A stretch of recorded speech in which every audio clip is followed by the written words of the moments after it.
നമ്മളിപ്പോൾ ഇവിടെ സംസാരിക്കുന്നത് മോഹൻലാലിൻ്റെ ദൃശ്യം എന്ന് പറയുന്ന സിനിമ 200 കോടിയായിരിക്കുന്നു, ഭയങ്കര നേട്ടമാണ്.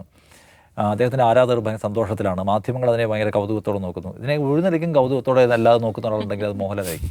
മോഹൻലാൽ അതിനെക്കുറിച്ച് ബോധേഡല്ല, സീരിയസ്ലി അല്ല എന്നാണ് ഞാൻ മനസ്സിലാക്കിയിട്ടുള്ളത്. അപ്പോൾ അദ്ദേഹം കഴിഞ്ഞ വിഷു ദിനത്തിലൊരു ഇൻ്റർവ്യൂവിൽ ടെലിവിഷനിൽ ടെലിയിൽ പറയുന്നുണ്ടല്ലോ, അടുത്ത വരാൻ പോകുന്ന പടത്തെക്കുറിച്ചുള്ള എക്സ്പെക്റ്റേഷൻ എന്താണ് മോനെ, പടം നമ്മൾ ചെയ്ത് കഴിഞ്ഞല്ലോ, അതിപ്പോൾ എന്തെങ്കിലും ആട്ടെ ആ പടത്തിൻ്റെ അവസ്ഥ. അതിനെക്കുറിച്ച് ഞാൻ പറഞ്ഞത് അങ്ങനെയാണ്. അദ്ദേഹത്തിൻ്റെ ഭയങ്കര ബിഗ് ബഡ്ജറ്റ് പടങ്ങളൊക്കെ പൊളിഞ്ഞു പോയ സന്ദർഭം ഉണ്ടായിട്ടുണ്ടല്ലോ. ഇപ്പം അറബിക്കടലിൻ്റെ സിംഹം, മരക്കാർ, അതൊന്നും ഭയങ്കരമായ എക്സ്പെൻസീവ് ആയിട്ടുള്ള സ്പെൻഡ് ചെയ്ത പടമാണ്. പക്ഷേ ആ നിലയ്ക്കുള്ള റിസൾട്ട്, പക്ഷേ ആ പൊളിഞ്ഞു ഒന്നും അദ്ദേഹത്തെ ബാധിച്ചിട്ടില്ല എന്നതുപോലെ തന്നെ ദൃശ്യത്തിൽ 200 കോടി ഉണ്ടാക്കുന്നതും അദ്ദേഹത്തെ ബാധിക്കുന്ന കാര്യമല്ല.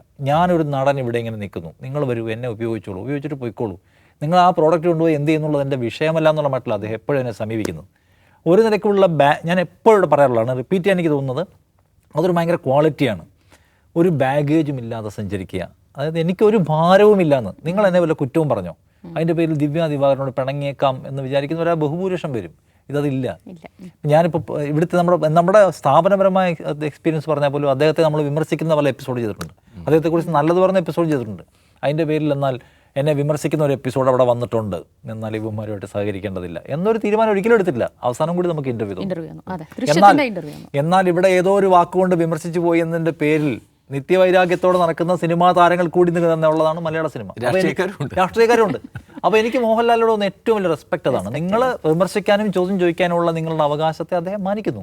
അദ്ദേഹം ഒരു ഇൻ്റർവ്യൂവിലും, ഞാനും അദ്ദേഹത്തിൻ്റെ ഒരു ജന്മദിനത്തിൽ അദ്ദേഹത്തോട് ലൈവ് ഇൻ്റർവ്യൂ എടുത്തിട്ടുണ്ട്. അപ്പോൾ ഏതെങ്കിലും ഒരു ചോദ്യത്തിൽ അദ്ദേഹം അസ്വസ്ഥനാവുകയോ അല്ലെങ്കിൽ ഇറങ്ങിപ്പോവുകയോ അല്ലെങ്കിൽ ഒരു പ്രത്യേകം ഒരു മുൻവിധി സമീപനം വെച്ച് പുറത്ത് ഒന്നും ചെയ്യുന്നില്ല എന്ന് മാത്രമല്ല, എല്ലാത്തിനോടും അദ്ദേഹം വളരെ സൗഹാർദ്ദരൂപമുള്ള കാമായിട്ടുള്ള മറുപടി പറയുന്ന ഒരു മനുഷ്യൻ. അപ്പോൾ അദ്ദേഹത്തിനെ ഈ വിജയപരാജയങ്ങൾ സ്വാധീനിക്കുന്നില്ല. അദ്ദേഹം ഓഷോയൊക്കെ നിരന്തരം വായിക്കുന്ന ആളാണ്. അപ്പോൾ എനിക്ക് തോന്നുന്നത് ഈ പറഞ്ഞ ഭൗതികമായ വിജയപരാജയങ്ങൾ, സാമ്പത്തിക നഷ്ടങ്ങൾ, നേട്ടങ്ങളൊന്നും ബാധിക്കുന്നില്ല. അഭിനയിക്കാൻ അദ്ദേഹത്തിന്മേൽ ഉത്തരവാദിത്തത്തിൽ വരുന്ന പടങ്ങൾ അദ്ദേഹം അഭിനയിക്കുന്നു, അത് പലതും ഹിറ്റുണ്ടാക്കുന്നു. ഈ നേരത്തെ പറഞ്ഞ മലയാളികൾക്ക് അദ്ദേഹത്തോടുള്ളത് പല താരങ്ങളോടുള്ളതുപോലുള്ള ഒരു സ്നേഹമാണ്, അടുപ്പമാണ്. ലാലേട്ടൻ എന്ന ആൾക്കാർ വിളിക്കുന്നത് ആ അടുപ്പം കൊണ്ടാണ്. അപ്പം മറ്റു ചില താരങ്ങളുടെ ആളുകൾക്കുള്ള റെസ്പെക്റ്റാണ്.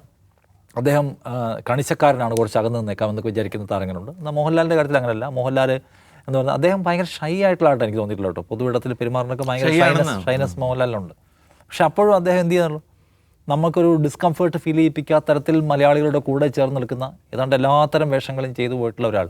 ഞാൻ എൻ്റെ ഒരു എക്സ്പീരിയൻസ് പറയുകയാണെങ്കിൽ ഞാൻ ഇത്രയും ടാലൻറ്റഡ് ആയിട്ടുള്ള നായക നടന്മാർ ഇന്ത്യയിലുണ്ടായിട്ടില്ല എന്ന് പറയും. കാരണം എല്ലാ ഏരിയയും കവർ ചെയ്യാൻ പറ്റുന്ന ഒരാൾ.